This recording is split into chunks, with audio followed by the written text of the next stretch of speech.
ரீசெண்டாக gold ETF பற்றி ஒரு பெரிய அப்டேட் ஒன்று வந்திருக்கு. ஹெச்டிஎஃப்சி கோல்டு ETF கூட 50% வரைக்கும் கோல்டு ஃபியூச்சர்ஸ் யூஸ் பண்ணுறதா ஒரு அப்டேட் ஒன்று கொடுத்துருக்காங்க. நம்ம சேனல்லையும் அதை பற்றி டீட்டெயில்டாக ஒரு லாங் வீடியோ கூட போட்டிருந்தோம். இது வரைக்கும் பார்க்கலன்னா அதை மேலே டேக் பண்ணுறோம், செக் பண்ணி பாருங்கள். டிஸ்கிரிப்ஷன் அண்ட் கமெண்ட்ஸ்லையும் கொடுக்குறோம். So HDFC gold ETF video பார்த்துட்டு நிறைய பேர் ஒரு காமன் டவுட் கேட்டாங்க. கோல்ட் பீஸ்க்கும் இந்த ரூல்ஸ் அப்ளிகபிளாக இருக்குமா அப்படின்றத அந்த டவுட்டு. ஓகே, ரொம்ப வேலிடான டவுட் கோல்ட் பீஸ் ஹோல்ட் பண்ணுறவங்களுக்கு. இந்த வீடியோவை பார்த்தீங்கன்னா அதுக்கான ஆன்சர் உங்களுக்கு கிளியராக தெளிவாக கிடைக்கும். ஸோ கோல்ட் பீஸ் எப்படி ஒர்க் ஆகுது, ஃபியூச்சர்ஸ் அண்ட் ஆப்ஷன்ஸ் யூஸ் பண்ண போகிறாங்களா அப்படின்ற எல்லா டீட்டெயில்ஸுமே கிளியராக இந்த வீடியோவில் நாங்கள் எக்ஸ்பிளைன் பண்ணியிருக்கோம். இந்த வீடியோவை பார்த்தீங்கன்னா உங்களுக்கு கண்டிப்பாக ஒரு நல்ல கிளாரிட்டி கிடைக்கும். வீடியோவை ஸ்கிப் பண்ணாத பாருங்கள். சேனலை இது வரைக்கும் சப்ஸ்கிரைப் பண்ணலன்னா சப்ஸ்கிரைப் பண்ணிக்கோங்க. அண்ட் இந்த பெல் ஐக்கனையும் கிளிக் பண்ணிக்கிட்டிங்கன்னா நாங்கள் போடுற புது வீடியோஸ் உங்களுக்கு ஈஸியாக வந்து சேரும். And I am Pratheeba. வணக்கம் மக்களே, நாங்கள் அஸ்வின். அண்ட் யூ ஆர் வாட்சிங் தமிழ் ஃபினான்ஸ் கப்பிள். வாங்க வீடியோக்குள்ளே போகலாம். சரி, ஸோ கோல்டு ETFனாலே எல்லாருக்கும் கோல்ட் பீஸாக ஞாபகம் வருது. கோல்ட் பீஸ் ஏன் அவ்வளோ பாப்புலராக இருக்குது? அதுக்கு ஒரு முக்கியமான ரீசன் இருக்குது. இந்தியாவிலே பார்த்தீங்கன்னா largest and oldest gold ETF அப்படின்னா அது கோல்டு பீஸ் தான். 2007லேயே லான்ச் பண்ணியிருக்காங்க. அண்ட் அதோட ஃபண்ட் சைஸ் வந்து 54,000 crores. ஸோ இந்தியாவில் ஓவரால் கோல்டு ETF மார்க்கெட்டில் கோல்டு பீஸ் மட்டும் அரௌண்ட் 32% ஷேரை ஹோல்ட் பண்ணுதுன்னு சொன்னால் நம்ப முடியுதுங்களா? அதாவது இன்வெஸ்டர்ஸ் பாயிண்ட் ஆஃப் வியூலேருந்து பார்க்கலாம். இப்போ 100 இன்வெஸ்டர்ஸ் இருக்காங்கன்னா அதில் 44 பேர் வந்து கோல்டு பீஸ் தான் ஹோல்ட் பண்ணுறாங்களாமா. கோல்டு ETF ஸ்பேஸில் கோல்டு பீஸ் தான் கிங்னு கூட சொல்லலாம். ஸோ ட்ரெடிஷ்னலாக நம்ம எல்லாமே கோல்டு ஃபிசிக்கல் ஜுவல்லரி தான் வாங்குவோம். அப்படி இருக்கும் போது கோல்டு பீஸ் ஏன் இவ்வளோ பாப்புலர் ஆச்சு?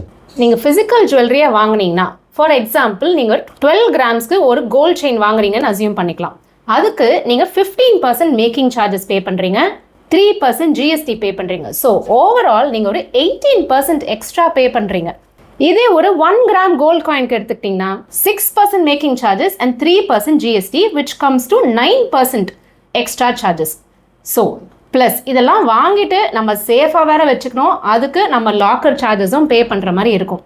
எக்ஸ்ட்ரா சார்ஜஸ் எதுவுமே இல்லாத நம்ம வாங்குற காசுக்கு ஃபுல்லாகவே கோல்டு கிடைக்கும் அப்படின்னா நம்ம ஆப்வியஸ்லி அந்த ஆப்ஷனுக்கு தான் போவோம். அதுதான் கோல்டு ETF. ஸோ ஒரு டிமேட் அக்கௌண்ட் வச்சுருந்தீங்கன்னா போதும், வீட்டில் இருந்தபடியே நீங்கள் எவ்வளோ வேணும்னாலும் கோல்டு வாங்கி அக்யூமுலேட் பண்ணிக்கலாம். ஓகே, ஸோ நான் இப்போ 1 கிராம் ஆஃப் கோல்டு வாங்கணும்னா எவ்வளோ யூனிட்ஸ் ஆஃப் கோல்டு பீஸ் வந்து நான் வாங்கணும்? இன்னைக்கு ரேட்டில் பார்த்தீங்கன்னா உங்கள்கிட்ட 125 rupees இருந்தாலே 1 யூனிட் ஆஃப் கோல்டு பீஸை உங்களால் வாங்கி வச்சுக்க முடியும். அதாவது 1 unit of gold bees 0.01 grams of கோல்டுக்கு equivalent. So 1 gram of gold வாங்கணும் அப்படின்னா நீங்கள் 100 யூனிட்ஸ் ஆஃப் கோல்டு பீஸை வாங்கினா போதும். கோல்ட் பீஸில் நீங்கள் இன்வெஸ்ட் பண்ணுற அமௌண்ட்டை அந்த பர்டிகுலர் ஃபண்ட் மேனேஜர் என்ன பண்ணுவாருன்னா அந்த மணியை வச்சு ஃபுல்லாகவே கோல்டு பார்ஸ் வாங்கிடுவாங்க. அண்ட் அந்த கோல்டு பார்ஸும் பார்த்தீங்கன்னா 99.5% பியூராக இருக்கும், ஹை பியூரிட்டி. அண்ட் அது சேஃப் அண்ட் செக்யூராக ஒரு லாக்கர்லையும் ஸ்டோர் பண்ணுவாங்க. அதுக்கு தேவையான இன்சூரன்ஸும் அவங்களே எடுத்துருவாங்க. ஸோ கோல்டு பார்ஸோட ஸ்டோரேஜ், இன்சூரன்ஸ் இதெல்லாம் சொல்கிற அப்போ சார்ஜஸ்லாம் ரொம்ப அதிகமாக இருக்குமா? எஸ், அந்த சார்ஜஸை கண்டிப்பாக நம்மள்ட்ட தான் வாங்குவாங்க. அதை பற்றி இப்போ டீட்டெயில்டாக பார்க்கலாம். ஸோ இதை வந்து எக்ஸ்பென்ஸ் ரேஷியோ அப்படின்னு சொல்லுவாங்க. கோல்டு பீஸோட எக்ஸ்பென்ஸ் ரேஷியோ பார்த்தீங்கன்னா 0.8%, விச் மீன்ஸ் நீங்கள் இன்வெஸ்ட் பண்ணுற அமௌண்ட்டில் 0.8% எவ்ரி இயர் உங்களுக்கு எக்ஸ்பென்ஸ் ரேஷியோவாக பிடிச்சிப்பாங்க. ஸோ எக்ஸ்பென்ஸ் ரேஷியோவில் என்னென்ன வரும் அப்படின்னு பார்த்தீங்கன்னா storage charges, insurance charges, administrative cost, fund management charges, buy and செல்லோட டிரான்சாக்ஷன் காஸ்ட். சரி, போதும் லிஸ்ட் ரொம்ப பெருசாகிட்டே போகுது. ஸோ காம்படிட்டர்ஸோட கம்பேர் பண்ணும்போது கோல்ட் பீஸோட எக்ஸ்பென்ஸ் ரேஷியோ அதிகமாக இருக்கா, கம்மியாக இருக்கா? வேலிடான கொஸ்டின். காம்படிட்டர்ஸோட கம்பேர் பண்ணும்போது கோல்டு பீஸோட expense ratio is little higher.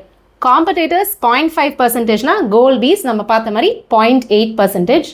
But இந்த எக்ஸ்பென்ஸ் ரேஷியோ ஏன் கோல்டு பீஸ்க்கு ஹையராக இருக்குன்ற ரீசனும் நம்ம தெரிஞ்சுக்கணும் இல்லைங்களா?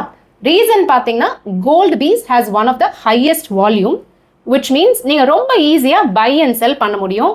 அண்ட் அதோட இம்பேக்ட் காஸ்ட், அதாவது பை அண்ட் செல் ஓட டிஃபரன்சஸ் வந்து ரொம்பவே கம்மியாக இருக்கும். பிட் ஆஸ்க் ஸ்ப்ரெட் அப்படின்னும் நம்ம சொல்லலாம். அந்த difference is very less compared to it's competitors. So even though expense ratio 0.8% இருந்தாலும், லிட்டில் ஹையராக இருந்தாலும், ட்ராக்கிங் எரர் வந்து கோல்டு பீஸ்க்கு ரொம்பவே கம்மியாக இருக்குன்னு தான் சொல்லணும். ட்ராக்கிங் எரர்னா ஆக்சுவல் கோல்ட் ப்ரைஸோட கம்பேர் பண்ணும்போது நம்ம கோல்டு ETF எவ்வளோ க்ளோஸாக அந்த ப்ரைஸ் ட்ராக் பண்ணுறதுன்னு சொல்கிறது தானே? கரெக்ட், அதுதான் ட்ராக்கிங் எரர். கோல்ட் பீஸோட ட்ராக்கிங் எரர் வந்து 0.38%, which is one of the lowest compared to its competitors. Okay, so gold பீஸில் இவ்வளோ அட்வான்டேஜஸ் இருக்குன்னு நம்ம டிஸ்கஸ் பண்ணோம். அதில் டேக்ஸ் எல்லாம் எப்படி இருக்கும்? ஓகே, ரொம்ப முக்கியமான ஒரு விஷயம், physical gold and digital gold மாதிரி இதில் 3% GST கிடையாது. So gold ETFs have 0% GST. So gold piece நம்ம எவ்வளோ வாங்கி விற்கிறோமோ விற்கும் போது இருக்க ப்ராஃபிட்க்கு மட்டும்தான் நம்ம டேக்ஸ் பே பண்ணுற மாதிரி இருக்கும். அதுவுமே நம்ம லெஸ் தென் 1 year விற்றோன்னா, அதாவது 12 monthsக்குள்ளே விற்றீங்கன்னா ஷார்ட் டேர்ம் கேபிட்டல் கெயின்ஸ் கீழே வந்துடும். ஸோ நீங்கள் எடுக்கிற profit will be taxed according to your income tax slab. So 30% ஸ்லாப்ல இருந்தீங்கன்னா 30% டேக்ஸ் பே பண்ணுற மாதிரி இருக்கும் for the profit that you have taken. So இதே நீங்கள் 1 year மேலே ஹோல்ட் பண்ணி அதுக்கப்புறம் செல் பண்ணி ப்ராஃபிட் எடுத்தீங்கன்னா அந்த எடுக்கிற ப்ராஃபிட்டில் நீங்கள் 12.5% வந்து டேக்ஸ் பே பண்ணுற மாதிரி இருக்கும். இதை நம்ம ஒரு சிம்பிள் எக்ஸாம்பிளோட பார்க்கலாம். ஃபஸ்ட்டு ஷார்ட் டேர்ம் கேபிட்டல் கெயின்ஸ்க்கு பார்க்கலாம். ஸோ நீங்கள் 1 lakh worth ஆஃப் கோல்டு வாங்கி 1 yearக்குள்ளே 1.3 lakhsக்கு விற்கிறீங்கன்னா உங்களுக்கு ப்ராஃபிட் வந்து 30,000. ஸோ உங்களோட இன்கம் டேக்ஸ் ஸ்லாப் வந்து 30%னா, ஸோ 30% ஆஃப் 30,000 இஸ் 9,000. ஸோ நீங்கள் 9,000 rupees டேக்ஸாக பே பண்ணுற மாதிரி இருக்கும். இதே நீங்கள் மோர் தென் 1 year ஹோல்ட் பண்ணி விற்றீங்கன்னா லாங் டேர்ம் கேபிட்டல் கெயின்ஸ் கீழே போயிடும். 12.5% ஃப்ளாட்டாக நீங்கள் டேக்ஸ் பே பண்ணுற மாதிரி இருக்கும் for the 30,000 profit that you have taken, which comes to around 3,750 rupees. Okay, so ஈக்விட்டியில் 1.25 lakhs எவ்ரி இயர் ப்ராஃபிட்டை டேக்ஸ் ஃப்ரீயாக புக் பண்ணலாம் அப்படின்னு ஒரு ஆப்ஷன் இருக்குது. ஸோ அந்த மாதிரி கோல்டு ETFஸ்க்கும் ஆப்ஷன் இருக்கா?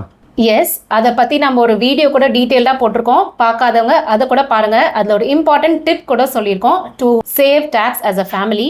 பட் அன்ஃபார்ச்சுனேட்லி கோல்டு ETFஸ்க்கு அந்த ஆப்ஷன் கிடையாது.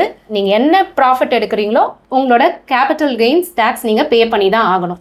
ஸோ இப்போ மெயின் டவுட்டுக்கு போகலாம். HDFC கோல்டு ETF மாதிரி கோல்டு பீஸும் கோல்டு டெரிவேட்டிவ்னு சொல்லக்கூடிய ஃபியூச்சர்ஸை யூஸ் பண்ணுறாங்களா? ஓகே, இந்த டவுட்டை கிளியர் பண்ணுறதுக்கு நம்ம ஒரு ப்ரூஃபோடு அதை பார்க்கலாம். நிப்பான் AMC கோல்டு பீஸோட போர்ட்ஃபோலியோவை as of March 31st, 2026 share பண்ணியிருக்காங்க. அந்த ரிப்போர்ட் படி பார்த்தீங்கன்னா 98.3% ஃபிசிக்கல் கோல்டு வச்சிருக்கிறதாவும் 1.66% கேஷ் ஈக்குவலண்ட்டாக வச்சிருக்கிறதாவும் சொல்லியிருக்காங்க. ஸோ அவங்க அஃபிஷியல் ரிப்போர்ட்ஸ் படி இன்னும் கோல்டு ஃபியூச்சர்ஸ் யூஸ் பண்ண போகிறதா எந்த ஒரு அனௌன்ஸ்மெண்ட்டும் வரலை. ஓகே, ஸோ ஃபியூச்சரில் டெரிவேட்டிவ்ஸ் யூஸ் பண்ணுறதை பற்றி அனௌன்ஸ்மெண்ட் ஏதாவது வந்திருக்கா? ஓகே, இதுக்கு நம்ம ஆன்சர் பண்ணோன்னா கோல்டு பீஸோட SID, அதாவது ஸ்கீம் இன்ஃபர்மேஷன் டாக்குமெண்ட்டை பார்த்தா தான் தெரியும். அதில் என்ன போட்டிருக்காங்கன்னா 95% to 100% வரைக்கும் கோல்டை வச்சிருக்கிறதா சொல்கிறாங்க.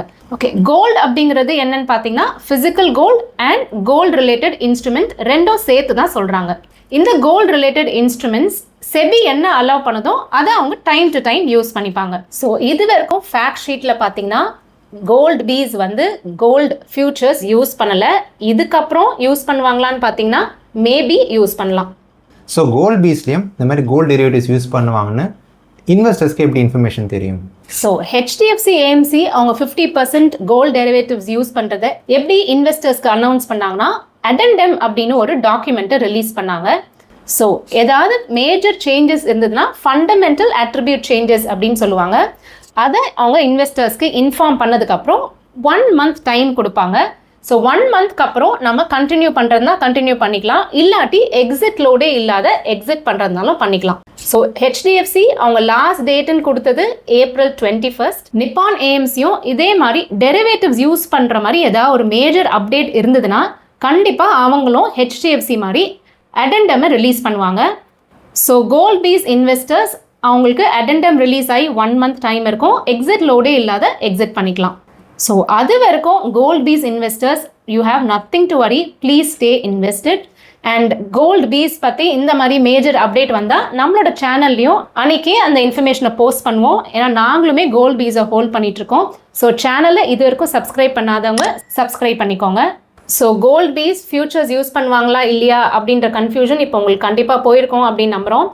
இந்த வீடியோ உங்களுக்கு அந்த கிளாரிட்டியை கொடுத்ததுன்னா இந்த வீடியோக்கு ஒரு லைக் கொடுங்க. அண்ட் இந்த இன்ஃபர்மேஷன் யூஸ்ஃபுல்லாக இருக்குது அப்படின்னு தோணுச்சுன்னா உங்கள் ஃபேமிலி அண்ட் ஃப்ரெண்ட்ஸ்க்கும் ஷேர் பண்ணுங்கள். தேங்க்யூ ஸோ மச் ஃபார் வாட்சிங். Thank you so much.